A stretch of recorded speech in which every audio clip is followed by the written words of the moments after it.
ఎదురుగా కూర్చున్న వ్యక్తి ఎవరు? Husband madam. హస్బెండ్. పెళ్లి చేసుకుని ఎన్ని సంవత్సరాలైంది? 9 years.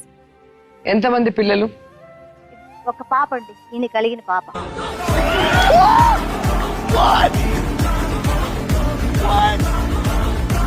మరి ఇతనికి ఒకరు అంటే ఇంకెంతమంది భర్తలు నీకు? నాకు ఇంకో భర్త కూడా ఉన్నాడు. చిచ్చి, మీరు సిగ్గుపడకండి, చచ్చిపోవాలనిపిస్తుంది. ఇంకో భర్త కూడా నా జీవితంలోకి వచ్చి. ఎవరిచ్చారు? అది నేనే ఇచ్చాను. ఏం ఫీల్ ఉండదు మామయ్య. ఇతనిలో ఏం నచ్చి చేసుకున్నావు?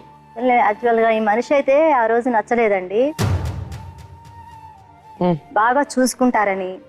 మనిషి అందంగా కూడా లేడు. ఆ బొక్క నువ్వు పెద్ద అందంగా ఉన్నావులే, నువ్వు నేను మాట్లాడుకోవాలి అందం గురించి. బాగలేని వాడిని ఇంత కాంప్రమైజ్ అయి పెళ్లి చేసుకోవాల్సిన అవసరం ఏమొచ్చింది? ఏజ్ 30 వస్తే పిల్లలు పుట్టరు. సో 30 కాబట్టి ఎవరినో ఒకరిని, ఎవరో ఒకరిని ఆ చేసుకోవాలి. టైంలో ఎవడొచ్చినా చేసుకుందాం అనుకున్నావు, ఈయన వచ్చాడు, ఈయన కర్మ. ఏం పనులు చేస్తున్నాడు ఆయన? నేనేమో విడిగా ఉంటానంటాను, ఆ ఇంట్లో ఉన్నాను అంటాను.